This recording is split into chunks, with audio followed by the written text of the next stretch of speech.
Hey, Sabaton Army, welcome back. Here we go. Tonight it is going to be the Red Baron. What I have chosen to do, I asked on my last video what you guys thought I should do with regards to watching these videos. I'm going to watch the official videos first, and if I feel like I've got the gist of what the story is, I'm going to watch the live.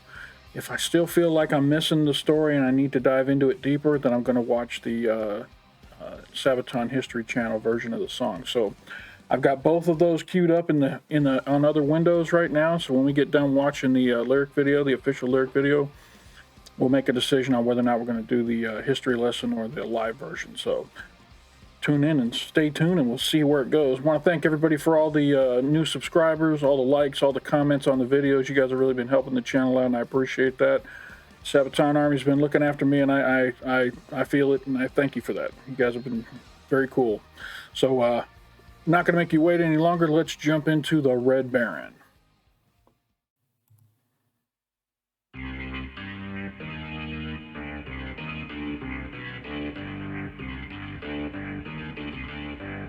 I'm just going to make sure the volume's up good here. There we go.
It's kind of sad to say the only thing I ever heard about the Red Baron was what I learned from Snoopy and Peanuts comics over here in the States. I really haven't looked into any of his history. I know he's supposed to be, I think he's with the German army, and he's one of their ace pilots.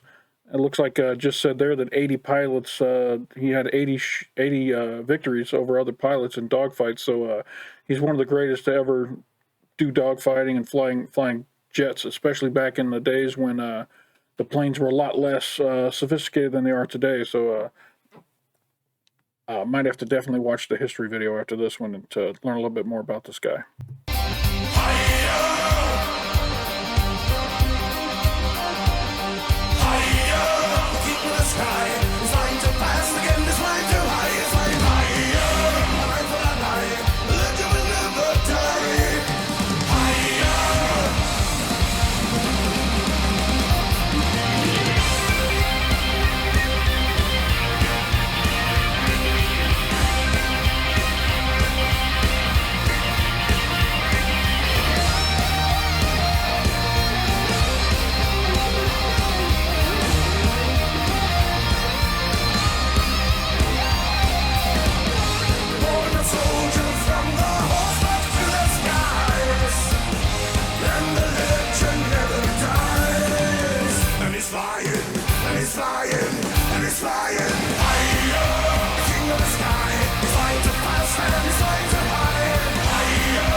Let's see. I think I'm going to do both. I think I'm going to watch the live version first, and then I'm going to jump in and tack on the history at the end of the video. That way, anybody who doesn't want to stick around for the history can jump out, and everybody will be happy. People who want to see the live will see the live, and people who want to see the history will see the history.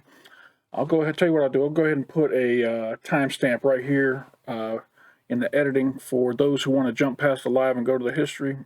I don't know why you'd want to do that. Sabaton Live is amazing. So let's go ahead and jump into the live. Here we go. They got a Red Baron right there on the stage. Looks like a piano shaped like the Red Baron's playing. All right, let's jump into it.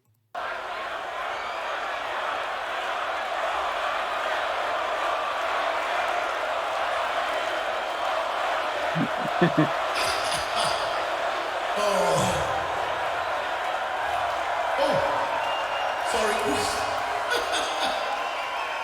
My friends. Party foul. I don't know what to say. What a fucking welcome.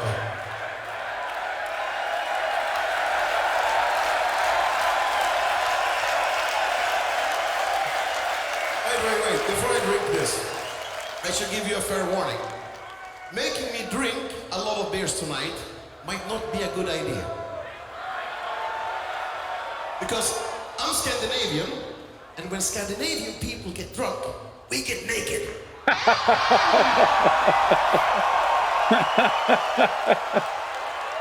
Okay, if that's what you want, I'll fucking drink until I drop everything. Cheers!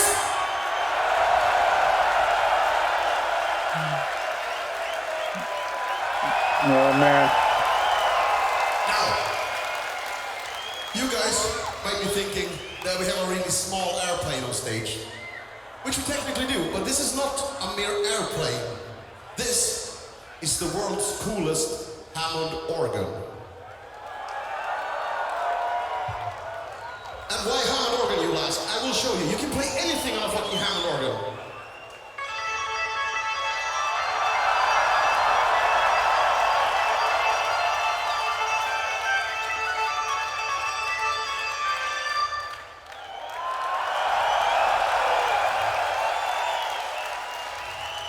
Let's see, there is one more I heard you sing earlier. Let's see if we can do that.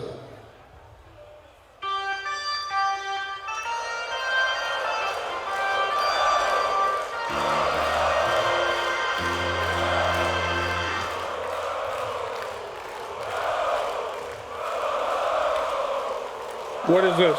Somebody tell me what this is. Do you want to hear that song?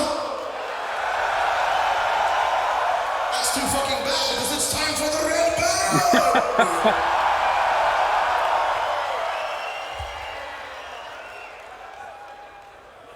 Oh my gosh. The theatrics are great.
Awesome.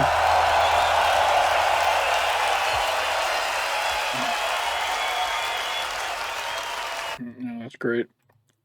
Love how he controls the crowd. All right, for those of you who don't want to stick around for the 15 minutes of history, appreciate y'all coming by, and don't forget to come on back. But for the rest of you that want to hear a little bit more about the song, see if there's anything about it you didn't know, we're going to jump into it right now. This is the Red Baron from the Great War, Sabaton History number 15. I'm Indy Nidell. And I'm Joachim from Sabaton, and this is Sabaton History. Now, we are standing in front of a bunker from the First World War, because we're going to be talking about one of the songs from your album, The Great War. And today we're going to be talking about the Red Baron. Now, everybody knows who the Red Baron is. Nope.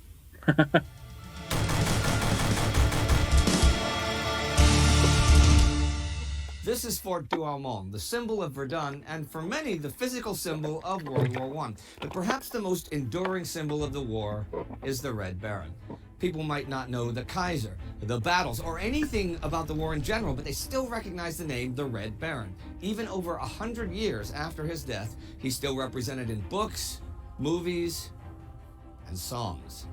Manfred Albrecht Freiherr von Richthofen was born May 2, 1892 in Silesia to Prussian nobility. His father was an officer of the Imperial German Army, and Manfred enrolled into Wahlstatt Military School at age 11. He would rise to the rank of lieutenant in the 1st Uhlans, a prestigious cavalry regiment. However, when the war came, it became clear that cavalry would not play a major role on battlefields dominated by entrenched machine guns. To escape the monotony of guard duty in the trenches, von Richthofen looked to the skies, where the first reconnaissance planes flew, and he successfully applied for the air service in June 1915. He began his work as an observer in a two-seater on the Eastern Front, photographing Russian troops, and was then transferred to Belgium. Now, airplanes were still a new thing, and they evolved rapidly during the war. By late 1915, the days of unarmed reconnaissance planes were over, and the single-seater fighter appeared over the battlefields. I'm always nervous about trying to guess which war we're talking about, but I'm pretty confident this was World War I with the type of planes that they're using. So, I mean, this was the type of war where they were dropping bombs out of their cockpits by hand in some cases, and shooting the guns strapped to the bonnet like they are right here. As did the first German flying aces, an ace being someone with 5 confirmed aerial kills. By early 1916, men like Max Immelmann and Oswald Belke made names for themselves as the Knights in the Skies, the first airmen to be awarded the Pour le Mérite, Germany's highest military honor. They were huge stars. The public loved them, and the enemy feared them. And of course, their image had a strong impact on young men like von Richthofen, who wanted to be just like them.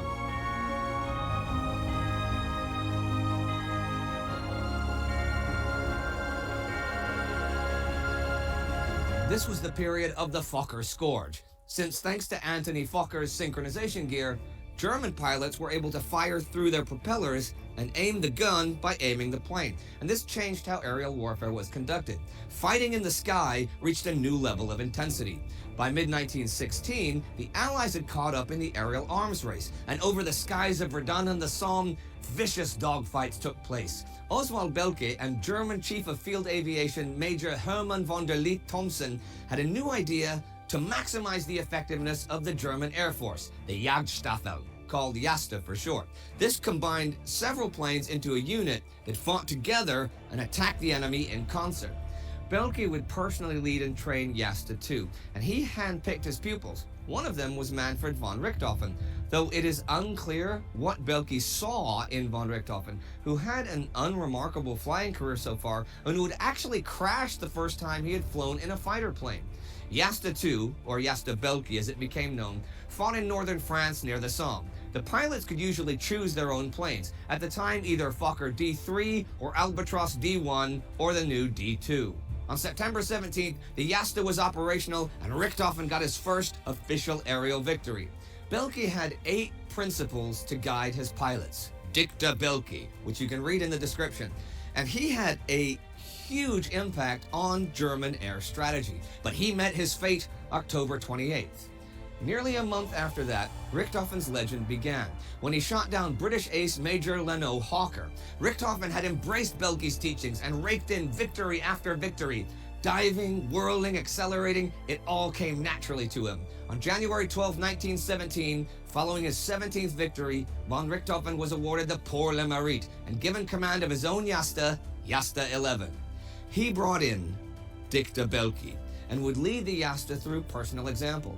Nowadays, Richthofen is often portrayed as the single hunter of the skies who flew mostly on his own in his bright red Fokker triplane. But in reality, his true merit was as commander of his Yasta. He was as skillful an organizer, teacher, and leader as he was a killer in the skies. Under his command, new aces emerged like Kurt Wolff, Werner Voss, and Manfred's own younger brother, Lothar von Richthofen. As spring arrived, they were equipped with a new Albatros D3, and what was known as Bloody April began.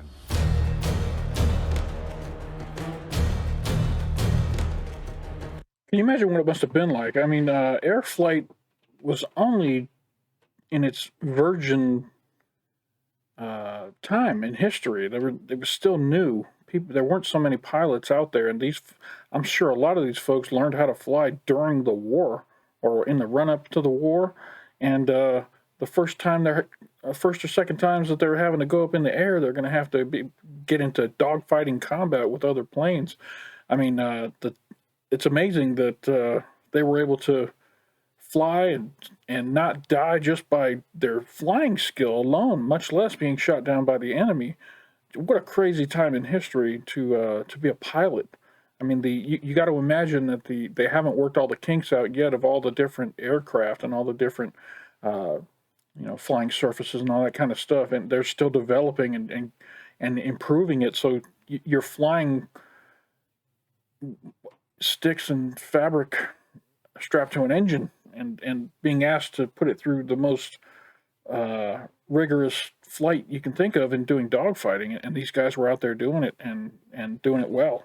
And it's cool that he was able to be a teacher to the other pilots and teach them all the techniques that made him so successful as well.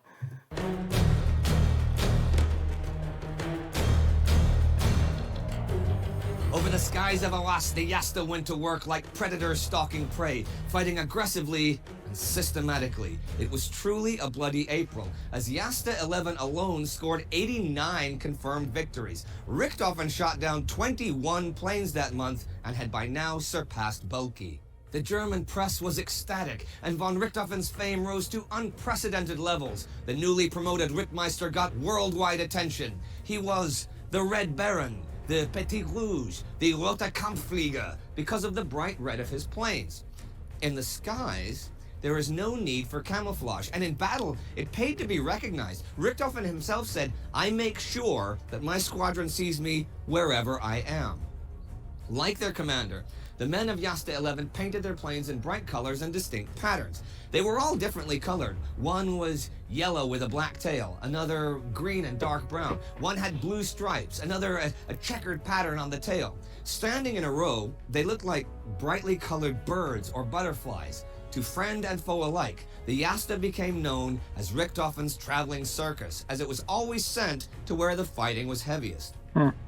They wanted to be seen by their enemies as well as by their comrades and the men on the ground. For the enemy, it should strike fear in their hearts. The famous red plane emerging from the clouds was terrifying for a new Allied pilot. Friendly fire also happened a lot, especially in the bigger engagements. Yeah, I'm imagining as a pilot, as soon as you spot that the Red Baron's in the air with you, you're scared to death. You're wanting to be anywhere but where you are. Or you may be wanting to be the guy who takes down the guy, that takes down the man. So he also could have put a big target on his back by being who he was and being so recognizable. So and the bright colors distinguished the Yasta from their enemies. Also, the men on the ground who watched cheering from their trenches could make out who made a kill. See, a victory in the sky had always to be confirmed in the German aviation service. If no one saw you do it, then it didn't count towards the tally. And since there was natural competition between the young men, this was pretty important. Richthofen was a caring mentor to his pups. And as the pilots returned after each mission, he would meet them with both praise and lessons on how they could hone their craft even further. He was beloved by many, but highly respected by all. However, the pilots under Richthofen's command were not invincible. The Allies had experienced veterans and aces of their own, and many German aces fell prey to Allied machines. As Bloody April passed, the balance shifted once more towards the Allies, with their fighters like the SE-5 and the Bristol F-2B. To counter this and increase the effectiveness of the Jagdstaffel, they were combined to the even bigger Jagdgeschwader, hunting squadrons. The first squadron, consisting of Jasta 3, 4, 11, and 33, was placed under the command of the Red Baron. This was 50 to 60 planes that could quickly be transferred around the front. In Flanders, during the build-up for the Battle of Passchendaele in the summer of 1917, British artillery was giving the German infantry hell. It was directed by reconnaissance planes, accompanied by bombers and fighters who were strafing the Germans on every run. Jagdgeschwader 1 was sent forth to try to gain local air superiority.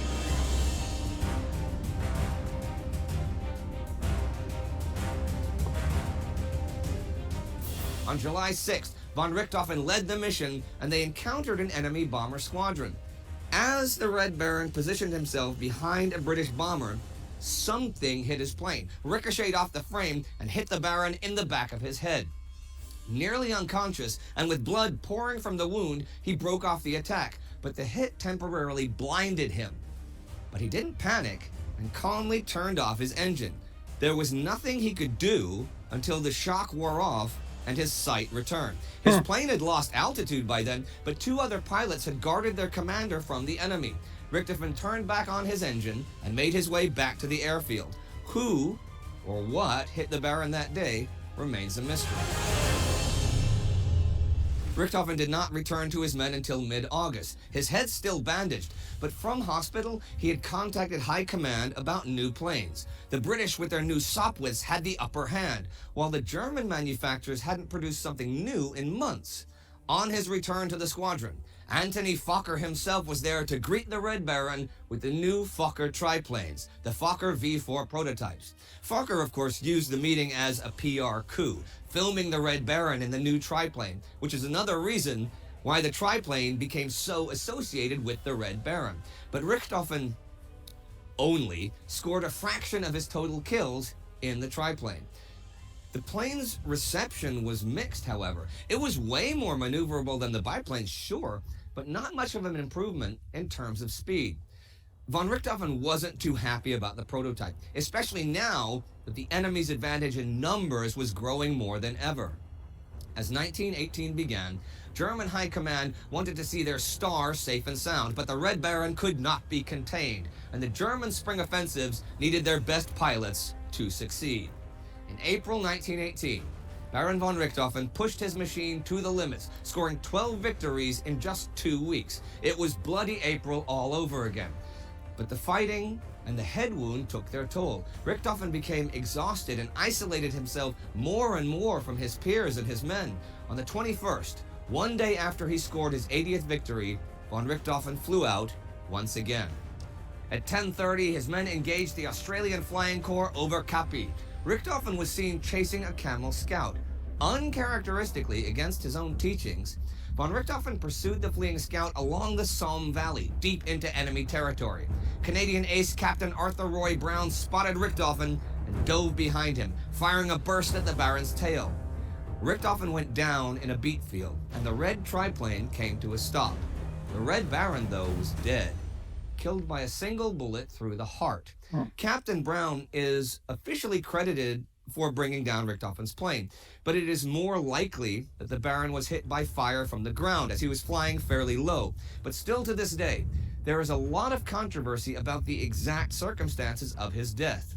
The news reached the Yasta after they had already begun searching for him, and German High Command even sent out an official request to Allied High Command inquiring about the fate of the Red Baron. Manfred von Richthofen was buried by the Allies with full military honors, accompanied by an honor guard of officers from the Australian Flying Corps. His aircraft was taken apart for souvenirs, and even small pieces of the bright red canvas were valuable items. Some are still on display in museums in Britain, Australia, and Canada. But despite the death of a hero, the legend of the Red Baron was and is still very much alive, and to this day immortalized in songs like that by Sabaton.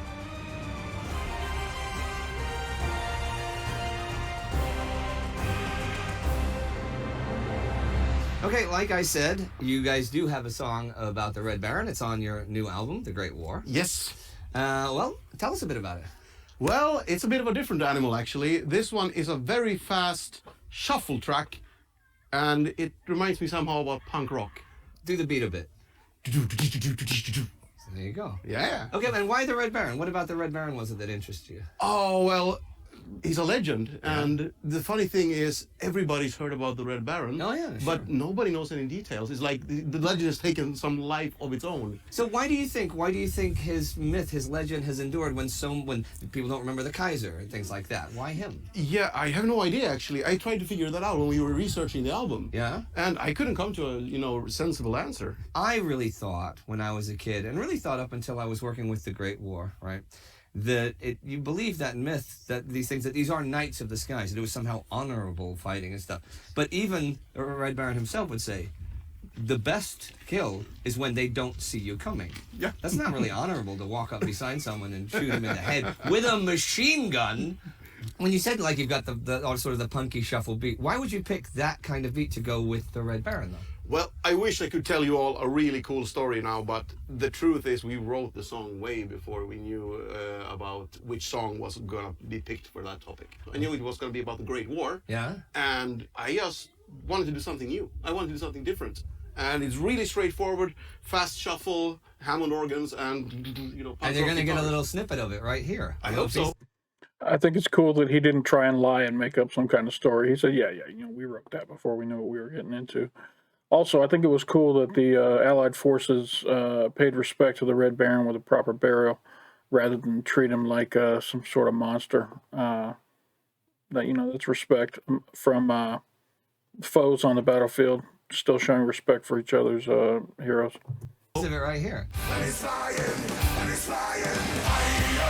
The king of the sky, he's flying too fast, and he's flying too high. The intro of the song is actually organ piece by Johann Sebastian Bach. And did you play it or who played it? Let's say I tried to play it. A computer helped me to correct my mistakes. Oh, there you go. Not too many people are good enough to play Johann Sebastian Bach's music on proper organ.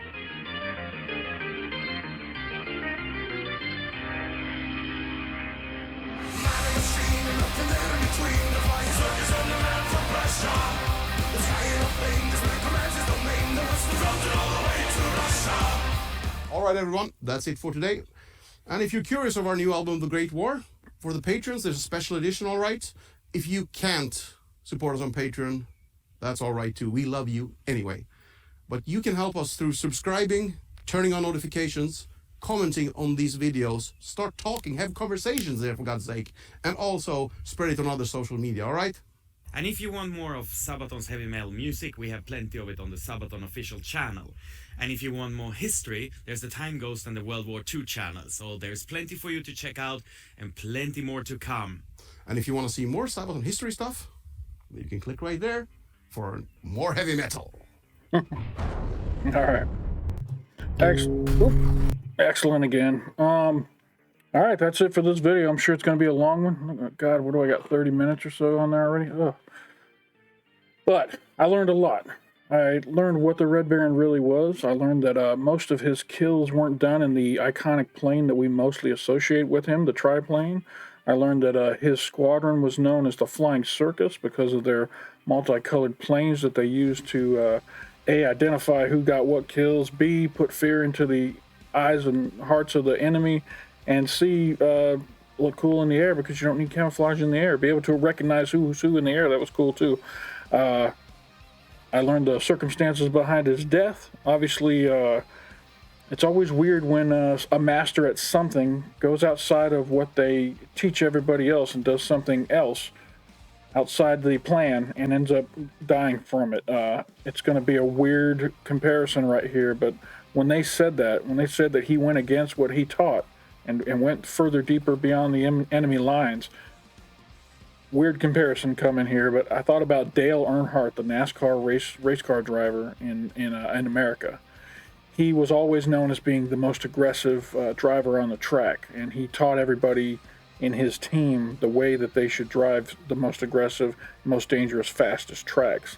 But on the day of his death, instead of being the most aggressive driver, he was driving defensively and protecting some of his other drivers, one of which was his son, so that they could win the race. He wasn't trying to win the race. He was driving defensively to help a friend of his and his son win the race.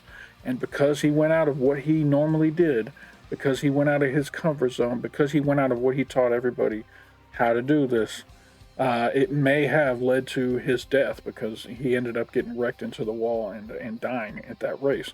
I know it's a weird comparison, but, you know, he was one of the best at what he did, and the Red Baron obviously was one of the best at what he did.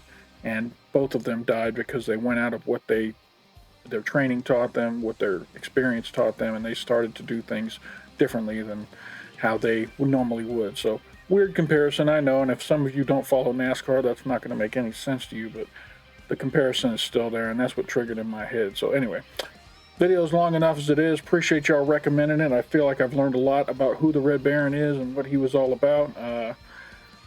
And that's what Sabaton's all about, is spreading history and reminding people of all these events from the past. So that's all I got for this video. We'll go ahead and cut it off here. Thank you all for stopping by. If you liked it, give me a like down below. If you want to see more like it, give me a subscribe. And if you have some recommendations for me, hit me up in the comments and let me know how you want these videos to go in the future. Well, that's it for tonight. Appreciate you stopping by, and don't forget to come on back.